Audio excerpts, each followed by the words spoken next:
దగ్గు మన ఒంట్లోని అనారోగ్యానికి ఒక థర్మామీటర్ లాంటిది. అయితే అన్ని దగ్గులు ఒకటి కాదు.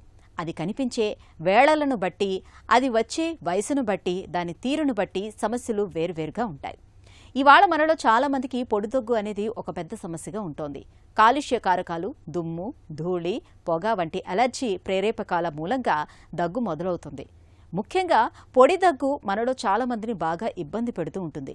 విడవకుండా వేధించే పొడి దగ్గుకు ఎలాంటి చికిత్స తీసుకోవాలో ఇప్పుడు తెలుసుకుందాం.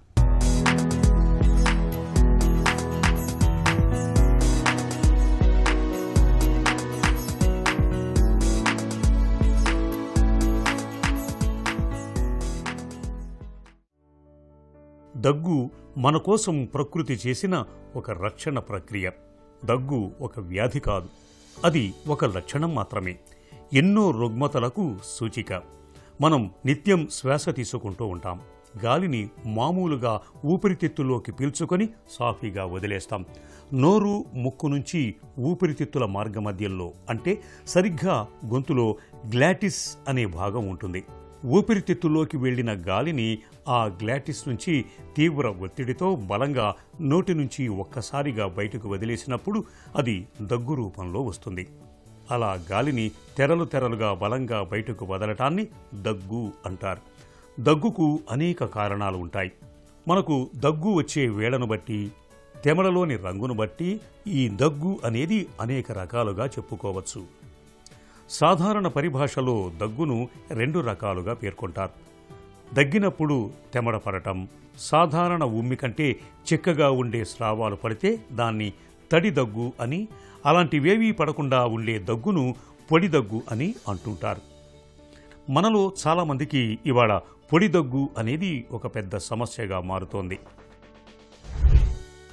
మనకి కామన్గా వచ్చే రెస్పిరేటరీ కంప్లైంట్స్లో ఫస్ట్ మనం మోస్ట్ కామన్గా చూసేది కాఫ్ అంటే దగ్గు.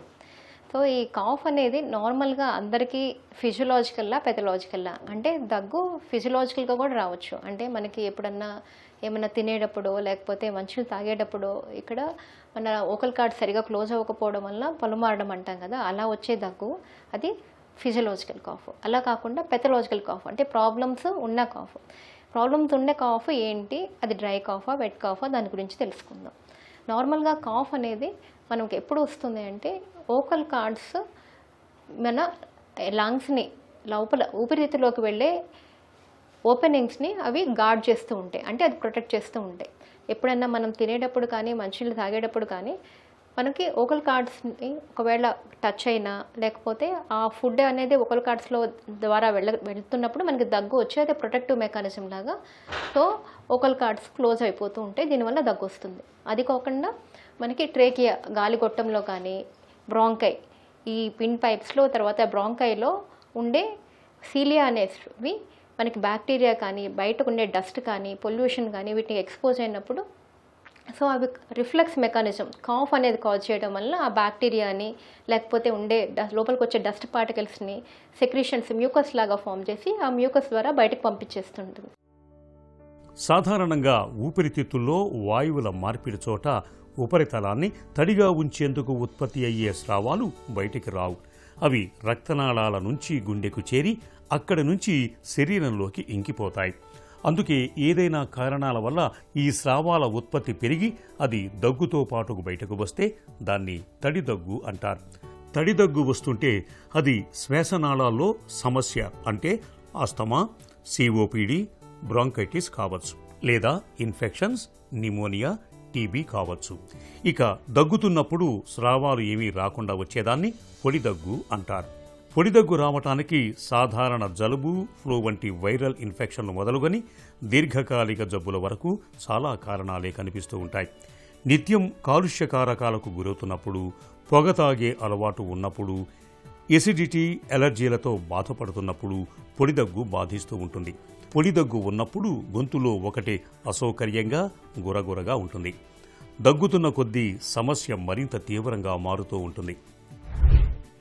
దగ్గుని ఎప్పుడు ప్రాబ్లము అంటాము అంటే ఎప్పుడైనా వెట్ కాఫ్గా కన్వర్ట్ అయినప్పుడు or dry cough more than some period ఉన్నప్పుడు. డ్రై కాఫ్ అంటే పొడి దగ్గు, కఫం లేకుండా వచ్చే దగ్గు. వెట్ కాఫ్ అంటే కఫంతో పాటు వచ్చే దగ్గు. ఈ డ్రై కాఫ్ రావడానికి కారణాలు అనేకం ఉంటాయి.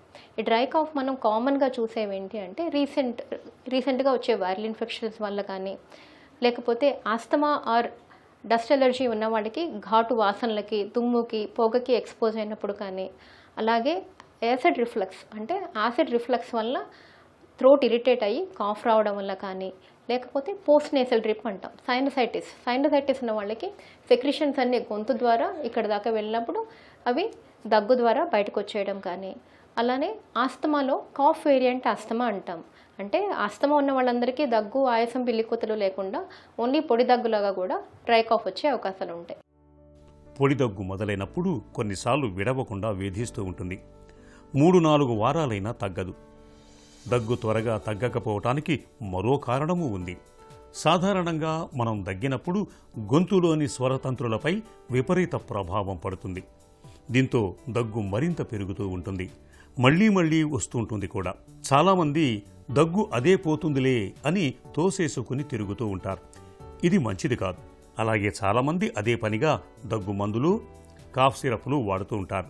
నిజానికి వీటితో ఫలితం అంతంతే. 3 వారాలైనా దగ్గు తగ్గకపోతే నిర్లక్ష్యం చేయకుండా వెంటనే డాక్టర్ను సంప్రదించటం మంచిది. ఎక్స్రే, సిటీ స్కాన్, తెమడ పరీక్షల్ని చేయటం వల్ల చాలా వరకు దగ్గుకు కారణాలను తెలుసుకోవచ్చు. కొన్ని సందర్భాల్లో రక్త పరీక్ష, షుగర్, ఈసీజీ, 2D ఎకో, పీఎఫ్టీ వంటి పరీక్షలు కూడా చేయాల్సి ఉంటుంది. ఈ పొడి దగ్గు ఎన్ని రోజుల కంటే ఎక్కువ ఉంటే ప్రమాదకరం. పొడి దగ్గు 2 వారాలకు మించి అలాగే కంటిన్యూ అవుతున్నా కూడా ప్రమాదకరంగా మారే అవకాశం ఉంటుంది.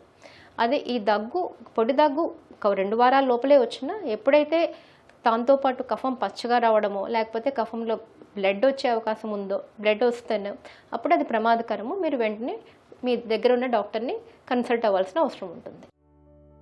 పొడి దగ్గు ఎంతకీ తగ్గకుండా బాధిస్తున్నప్పుడు నీళ్లను బాగా తాగటం మేలు చేస్తుంది. నీళ్లు ఎక్కువగా తాగటం వల్ల కఫం త్వరగా పల్చబడి బయటకు వెళ్ళిపోతుంది. దగ్గు తగ్గటానికి ఎలర్జీలు, పొగ, కాలుష్యం వంటి వాటికి దూరంగా మసులుకోవాలి.